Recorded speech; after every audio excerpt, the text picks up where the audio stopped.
ሰላም ጤና ይስጥልኝ ቻናላችን ቤተሰቦች፣ ዛሬ በሰሜን ለንደን እግር ኳስን ሊያናውጥ የሚችል እጅግ አስደናቂና ታላቅ ሰበር ዜና ይዘንላችሁ ቀርበናል። የወቅቱ የእንግሊዝ ፕሪሚየር ሊግ ባለክብር አርሰናል ስኳዱን ይበልጥ ገዳይ ለማድረግ በክረምቱ የዝውውር መስኮት ከፍተኛ ሁኔታ እየተንቀሳቀሰ ይገኛል። አሁን ላይ የወጡ መረጃዎች እንደሚያመለክቱት መድፈኞቹ የዓለም እግር ኳስን ሊያናውጥ የሚችል እጅግ አስገራሚ የ100 ሚሊዮን ዩሮ የዝውውር እቅድ ይዘው ብቅ ብሏል።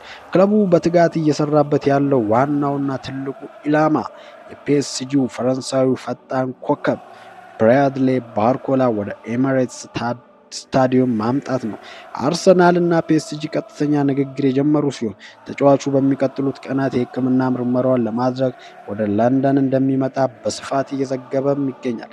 እስከ ቪዲዮ ፍጻሜ ድረስ አብራችሁን በመቆየት የዚህን ታላቅ ዝውውር ሙሉ ዝርዝር ታሪክ እንድትከታተሉ እየጋበዝን ለቻናላችን አዲስ የሆናችሁ ሰብስክራይብ ማድረጋችሁን እንዳትርሱ እያለን በቀጥታ ወደ ዝርዝር መረጃው እንሻገራለን።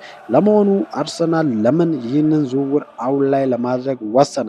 ነገሩን ከመሰረቱ ስንመለከተው አርሰናል በክንፍ መስመሩ ላይ አስተማማኝና ጎል አስቆጣሪ የነበረውን ቤልጅየማዊውን ኮከብ ሊያንድሮ ትሮሳርድን ለቱርኩ ክለብ ቤሽክታሽ አሳልፎ መሸጡ ይታወሳል። የትሮሳርድን መልቀቅ ተከትሎም በአሰልጣኝ ሚኬል አርቴታ ስብስብ ውስጥ በግራ መስመር ማጥቃት ላይ ትልቅ ክፍተት ተፈጥሯል።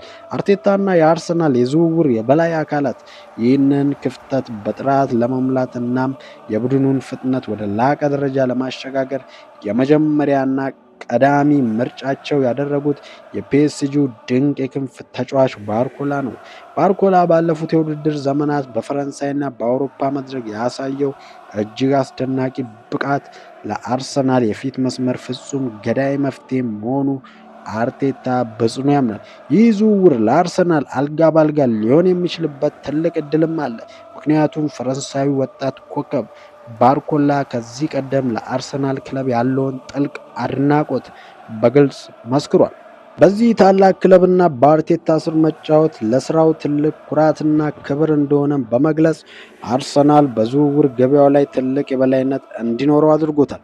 አሁን ላይ የወጡ ትኩስ መረጃዎች እንደሚያረጋግጡት በአርሰናልና በፒኤስጂ ከፍተኛ አመራሮች መካከል ቀጥተኛና ንቁ ንግግር በይፋ ተጀምሯል።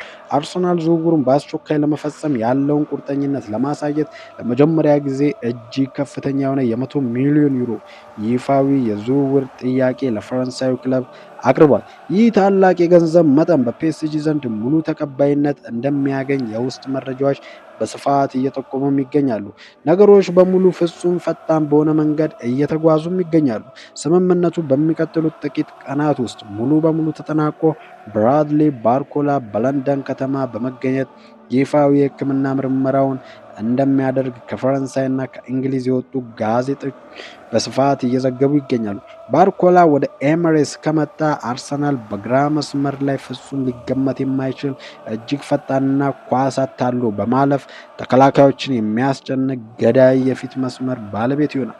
ይህ ዝውውር መድፈኞቹ የፕሪሚየር ሊጉን የበላይነታቸውን ለማስቀጠል እናም የአውሮፓ ሻምፒዮንስ ሊግ ዋንጫን ወደ ለንደን ለማምጣት ያደረጉት ትልቅ ኢንቨስትመንት ተደርጎ ተወስዷል። ውድ የአርሰናል ደጋፊዎች፣ የዛሬው እጅግ አጓጊና አስደሳች ሰበር መረጃዎች ይህንን ይመስል ነበር። እናንተስ ምን ታስባላችሁ? ብራድሊ ባርኮላ በ100 ሚሊዮን ዩሮ ወደ አርሰናል መምጣቱ የሊያንድሮ ትሮሳርድን ክፍተት ሙሉ በሙሉ ይተካዋል? ይህ ዝውውር ለአርሰናል ትክክለኛ ውሳኔ ነው? ያላችሁን አስተያየት በኮሜንት መስጫው ላይ አጋሩ። ቪዲዮ ላይክ ማድረጋችሁንና ለሌሎች ደጋፊዎች ሼር ማድረጋችሁን እንዳትረሱ። በቀጣይ የዝውውር አዳዲስ መረጃዎች ሲደርሱን በሌላ ቪዲዮ እስከምንገናኝ ድረስ ቸርን ሰንብት።